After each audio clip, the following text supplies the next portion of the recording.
Welcome back to the Mind of Brandon. Today we're going to be talking about proof that God doesn't exist.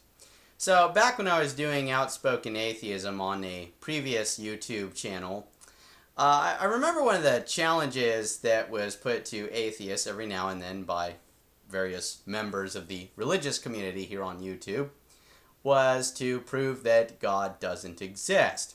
And I got kind of the impression that this was their way of being kind of defensive about the fact that atheists were constantly challenging them to provide proof that God does exist. Which, well, as far as I'm concerned, and the reason that, I've kind of given people crap in the past about, proving God's existence is because, well, I grew up basically being told that if I didn't believe in God, that I would burn in hell. And so it seemed reasonable to me that maybe there should be some evidence substantiating the existence of this God that supposedly exists. I mean, let's assume for a moment that God is real. Oh, hi, kitty. If we assume for a minute that God is real, and he's going to send people to hell if they don't believe in him, well, what is it that's going to make them believe in God? Probably, proof or some semblance of evidence. So, being defensive about constantly being asked to provide evidence that God does exist, the religious community is now asking the atheists to prove that God doesn't exist. And a pretty common atheist response to this is, look, as an atheist, I'm not necessarily saying that I know for sure God doesn't exist. I'm just saying I got no reason to believe the claim that God exists. So atheists typically feel like it's the religious person who bears the burden of proof, since they're the one claiming that there's a God that's going to send us to hell, right? What's the evidence substantiating the existence of this God? The person making the claim is the one that bears the burden of proof. Now, to this day, I think that's a good point. However, after hearing this point so often, it has gotten a little bit cliche, and I'm kind of wanting to see some more ballsy atheists who come on YouTube and just sort of blatantly say, you know something, God's not fucking real, folks, it's a fucking myth. So I came on YouTube and I started saying things like that. But every now and then, an atheist would come along and they'd try to call me out. They'd say something like, look, dude, I agree with you that there's no evidence for the existence of God, but technically there's not really any evidence against the existence of God either. You can't disprove a negative. And by you can't disprove a negative, what they actually mean is that you can't prove that something doesn't exist because, no matter what evidence that you would present, making a case against the existence of something, if there's someone that, faithfully believes strongly enough that thing exists, they're going to reject the evidence and, they're going to come up with excuses that, attempt to rescue the theory. And a point that I've always made is, when we're talking about proving stuff, what we're really talking about is proving within reasonable doubt. We're not proving beyond the shadow of any doubt. We're proving within reasonable doubt, okay? So if I'm presenting a bunch of evidence for such and such, and instead you reject that evidence, you believe some other such and such that's not substantiated with any evidence, then that would be an example of unreasonable doubt, okay? You are unreasonably doubting the evidence in favor of what you want to believe, because you can come up with, little excuses for why you don't accept that evidence, even though your reasoning is not substantiated with any evidence itself, right? So that would be unreasonable doubt towards the evidence, okay? Reasonable doubt towards the evidence would be like if you did find evidence favoring your perspective. Okay, but if your perspective has no evidence substantiating it, then it's pretty unreasonable to reject the evidence in favor of another perspective. So, can a compelling case be made against the existence of something? Yes. Yes, absolutely. I mean, what if someone were to tell me that there is a pink unicorn sitting on my shoulder right now? I mean, anyone watching this video can see for themselves, there is no pink unicorn sitting on my shoulder. Now, if someone wanted to be unreasonable, they could say shit like, oh, well, maybe it's a invisible pink unicorn, and it's lighter than a feather. That's why you can't feel it on your shoulder, right? Okay. So, that allows for the possibility, theoretically, that there's an invisible pink unicorn that's lighter than a feather sitting on my shoulder. Well, what if we were talking about a perfectly visible pink unicorn, full grown, weighs the same as a horse, maybe a little more because of the horn, right? What if we were to argue that's what was sitting on my shoulder? Okay, well, again, everyone can plainly see that's not sitting on my shoulder. If you say that it's perfectly visible, right, and that it weighs the same as a horse, well, we can all see that that's not right there. So saying that there's a perfectly visible pink unicorn chilling on my shoulder when we can all see for ourselves that there is no visible pink unicorn chilling on my shoulder, right, that would contradict reality, okay? That would be a contradiction of the situation. You're saying, oh yeah, it's perfectly visible, it's right there, right? And no one can see it. That means it's not visible, right? So I think that's a good example of a situation where we could say, well, what this person is claiming exists, we can all obviously tell that it doesn't, okay? That being said, let's think about the court of law for a moment, right?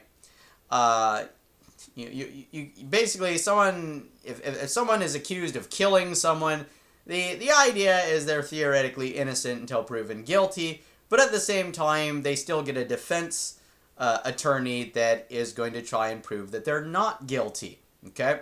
So you got your defense attorney trying to prove they're not guilty, you got your prosecutor trying to prove that they are guilty, right? So if trying to prove that God doesn't exist is considered disproving a negative, well, then I would say that trying to prove someone not guilty is also trying to disprove a negative. So, let's say there's this guy on trial for, he's suspected of murdering a woman in a mall parking garage. Some little girl who was, given the car keys, sent back to the car to get a protein shake for her mom's medicinal purposes. She says that on her way back to the car, she sees this guy in the parking garage murdering this woman. The guy admits that he was at that mall. The security camera confirms it. He says he was just shopping, though. Then later on, some new evidence is emailed to the defense attorney. It's a link to a YouTube video uploaded from someone's cell phone, and it shows a very familiar looking little girl who apparently has a knife and is stabbing to death a very familiar looking female victim. And then she proceeds to take the red vines that the female victim was snacking on. So, wouldn't that video that shows it's actually the little girl murdering the woman, wouldn't that be enough to prove that the defendant, the man, is not guilty? Or in other words, wouldn't that be enough to disprove a negative? Now, the prosecutor could, of course, come up with all sorts of excuses. Oh, well, obviously that footage is faked. I mean, little girl with a knife, come on, where'd you get the knife from? You know what? Yeah, I think that aliens helped the defendant fake this video. Yeah, pretty ridiculous scenario, right? Right. Point here, as long as there's no evidence that the footage is faked, if people are watching it looks real, right? Maybe experts have it a look over, right? And it's uploaded from a guy's cell phone anyway. That's the kind of thing that you can determine. So, basically they have all this evidence that, the footage is real and it really looks like it was the little girl who did it, right? Then it'd be pretty ridiculous for the jury to be like, nah, the prosecutor is making some good points. It just doesn't make sense that a little girl would be able to pull this off. Where would she get the knife? It just, yeah, he's right. It really makes more sense that aliens helped the defendant fake this video. All right, I got one. Santa Claus. Right? I know some people think that's cliche to compare Santa Claus to God, but I think we actually have a really good point to be made here. When I was a kid, I basically was told, there's this, fat, jolly old man. He dresses in red, and you can find him at the mall. Go sit in his lap, tell him what you want for Christmas, and he'll bring it to you, right?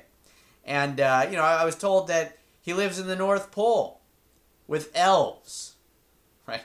And he traverses the sky in a sleigh pulled by flying reindeer, visiting every single house on the planet, and one night squeezing down all the chimneys and putting presents underneath all the Christmas trees, right? Santa Claus. Now, we of course all know that Santa Claus isn't real. Unless there's children watching, right? They might still believe in Santa Claus. But, doesn't that mean that we've been presented with compelling evidence that Santa Claus doesn't exist? This knowledge that he doesn't exist? Isn't it because a good case has been made against the existence of Santa Claus?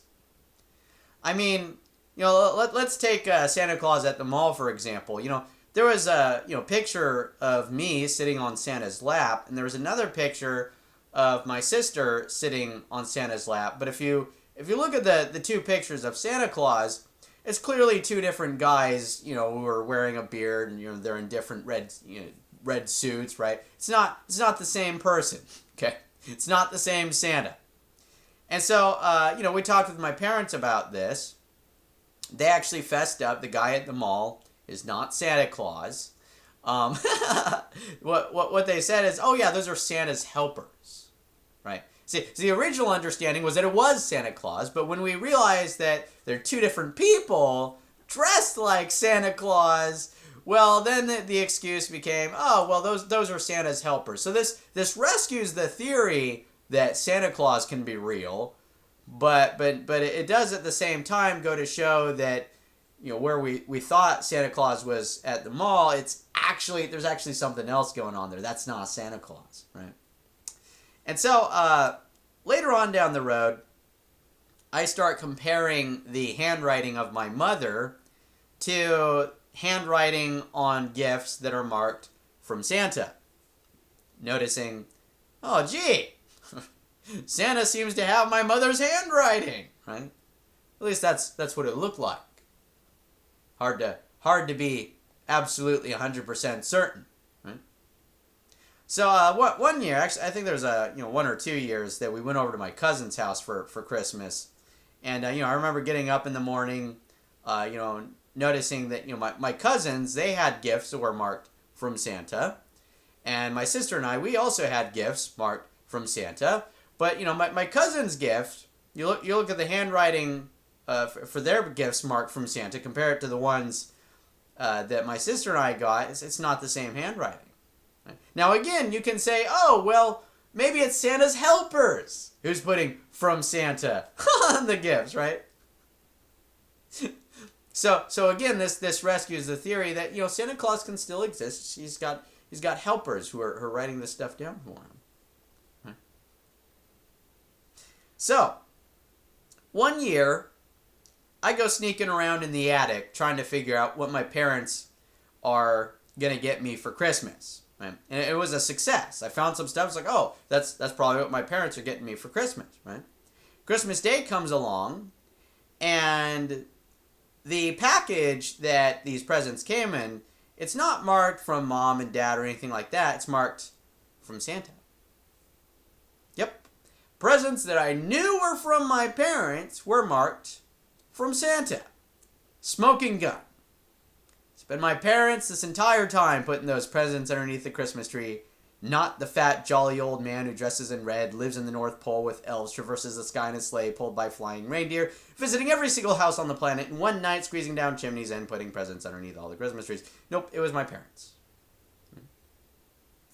By determining that this is what was going on, it showed that this other thing was not what was going on.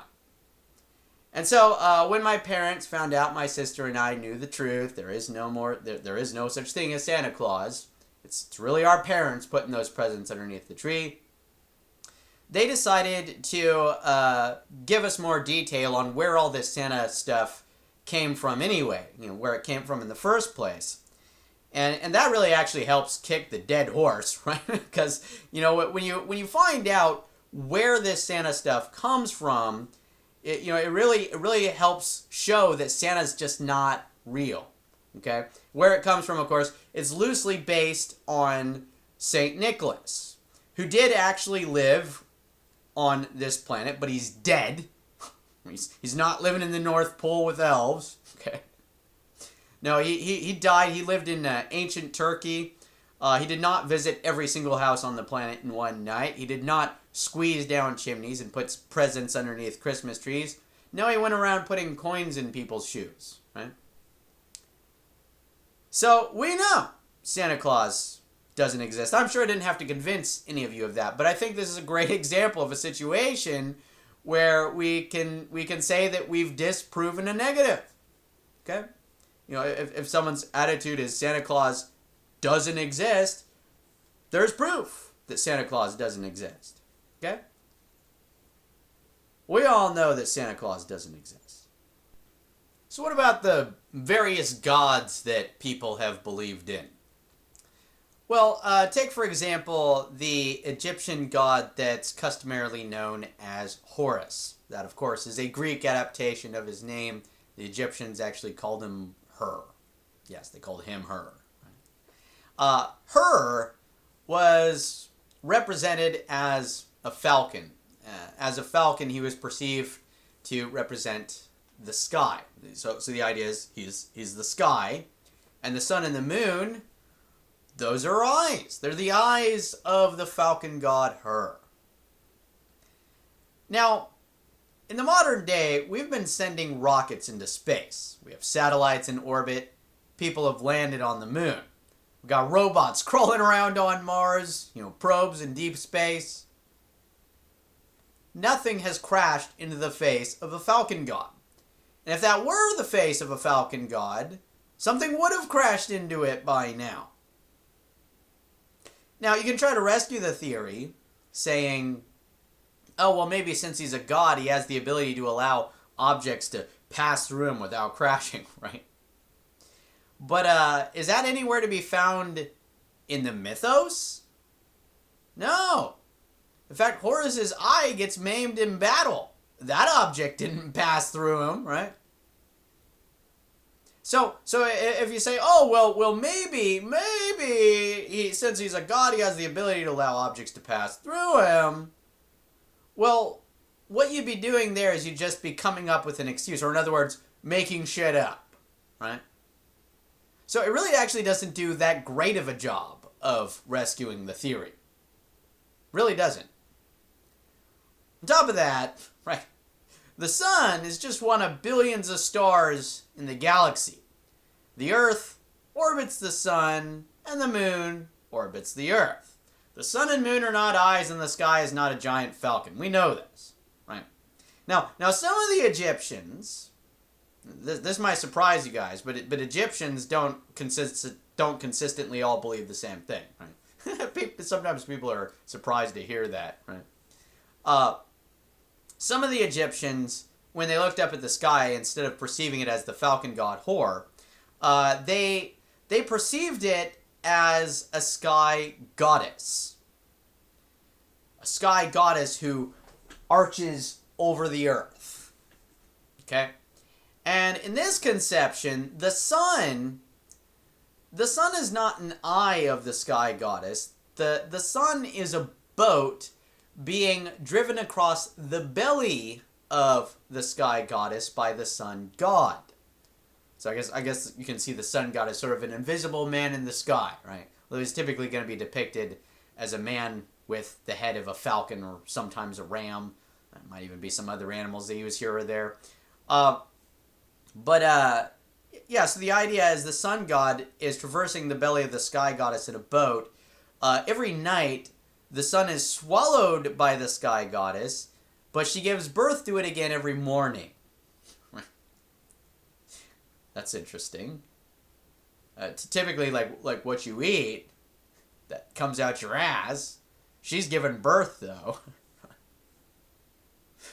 Anyway, now we know that this concept comes from, well, it looks like the sun is rising and then setting, but in reality, what's actually going on, the reason it looks like that, the reason there's that optical illusion, is because the Earth is rotating, right? And so yeah, we know the sun's not being swallowed by the Earth's atmosphere, right? Given birth to every morning, right? We know that's not what's going on. Sky goddess not arching over the Earth, right? That's not what's going on. Again, it's an atmosphere, not an arch. Okay. So yeah, there are plenty of gods where we could say, well, we've got all this evidence that this is going on, so it's obviously not this other explanation, right? There's plenty of gods we can say they aren't real. What about the God of the Bible? Oh, gee. Created heaven and earth in 6 days. Rests on the 7th. Forms man from the dust of the ground. Forms woman from the rib of man. Puts them in a garden with a talking snake and mystical trees that grow magical fruits. Right? Etc., etc. Now, as I mentioned in a previous video, when it comes to the Big Bang, astrophysicists are of the attitude that we found the smoking gun on this one. Okay? So, the cosmological model that we see in Genesis chapter 1, the Bible, that don't quite work. Okay? You will, of course, find people who will, compare Big Bang cosmology to the book of Genesis and try to say, oh, look, this works with Big Bang theory. No, it doesn't. I already dedicated a video to talking about that. It's the video called Genesis, what was it called? Genesis chapter 1 Exposed? Genesis Cosmology Exposed, that's what it's called. Yeah, my Skeptic Bible Study series actually does a pretty good job of debunking the God of the Bible. One of the things we talked about is how, at least in part, this God is based on a God found in Canaanite mythology. We talked about how it takes the same epithet as the Canaanite god El. He's been referred to as El Shaddai, God of the mountains, because he lives far away up in the mountains. We also see that epithet given to the God of the Bible. That's the God of Abraham. He reveals himself to Abraham as El Shaddai, right? Later, Moses, is talking to God, and God says, "Oh, I revealed to myself to Abraham as El Shaddai, but my name Yahweh, that name I did not give him," right? And we talked about how Yahweh, that was probably in origin a volcano god of the Midianites. So, can you provide evidence against the existence of a god? Yes, you most certainly can. All you gotta do is show, here's what's actually going on, and it demonstrates that this other thing is not what's going on, okay? We do it all the time. We've been, disproving this God and that one. We've been doing that for years, right? Many years. We've been doing that for a while now.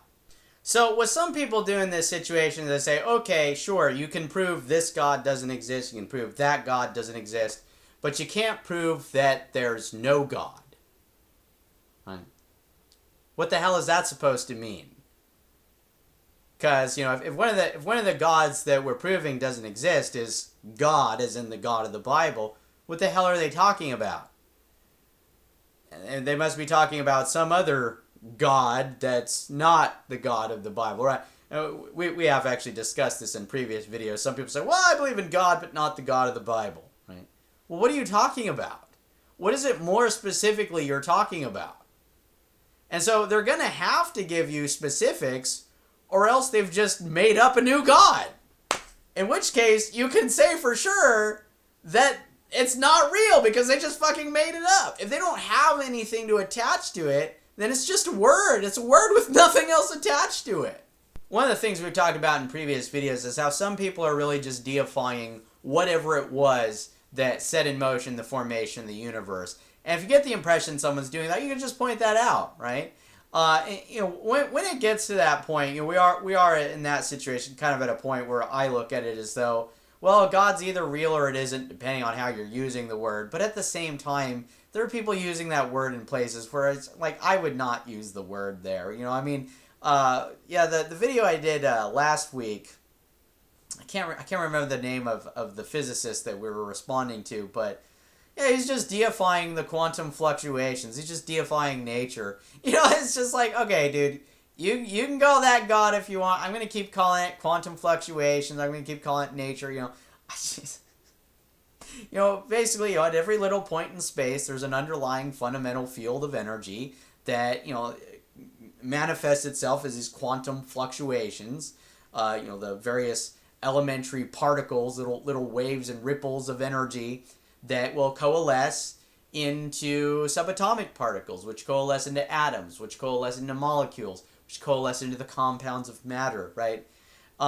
So that's kind of a natural process, going on throughout the universe, probably beyond the confines of the universe as well, out in the multiverse, right? And so if someone is just kind of deifying that stuff, then it's like, okay, yeah, you can call that God if you want. I'm not going to.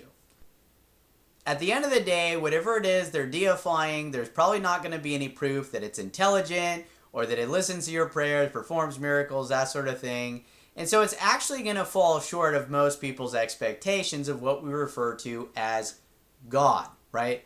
And so what that means, if we get to a point where religious people are just kind of accepting that they're deifying the underlying fundamental space-time energy, right, the quantum fluctuations, etc., right? If it gets to a point where they're accepting that, then they're going to have to accept that their standards of God, their bar, the bar that they set for, meeting the standards of God is actually going to be lower than, someone who doesn't believe in God. People who think of God as being, an all-knowing, all-loving, all-powerful being, and obviously that's not the universe we live in, right? People that try to say, oh no, it's totally possible to have an all-knowing, all-loving, all-powerful God if there's free will, but there's not free will, okay? Free will. If we had free will, I could walk out the street and just freely, start flapping my wings, or without flapping my wings. I could just levitate in the air and start flying around like a character on Dragon Ball Z or something like that. I could just freely do that, but I'm subject to the laws of physics. I'm not free. And, some people say, oh, well, what that means to have free will is you have freedom to make your own choices, right? But that is a choice. Jumping up into the sky and flying around. That's something I would choose to do that I'm incapable of doing because this God, if he's real, he created these laws of physics that prevent me from doing it. And so if he can prevent me from doing that, then there's no reason that he can't prevent someone from killing someone. There's no reason he can't prevent someone from getting sick. If he's going to create these laws, then why can't he create these other laws that... Come on, this isn't freaking rocket science. It doesn't add up, people. And where I was going with that, basically, is that you have to lower your expectations of God in order to justify this concept that God exists. And at the end of the day, if you're justifying the concept that God exists, someone else is going to be able to justify saying, well, I'm not going to call that God. I'm going to call it something else. So, atheists, the next time someone challenges you to prove God doesn't exist, you don't have to throw up your arms and say, hey, you're the one who holds the burden of proof, man. I don't gotta prove shit, right? No, have fun. Make a case against the existence of God. You've got the mental tools to do so do so. Alright, guys, that's it for this video. I hope you all enjoyed it. If you did, please give it a thumbs up and share it with other people. If you're interested in watching my future videos, then subscribe to this channel if you haven't already. Next week, we're going to be talking about evolution. Is it just bullshit? So I hope to see you all there. Thank you for watching. Peace and have a good one.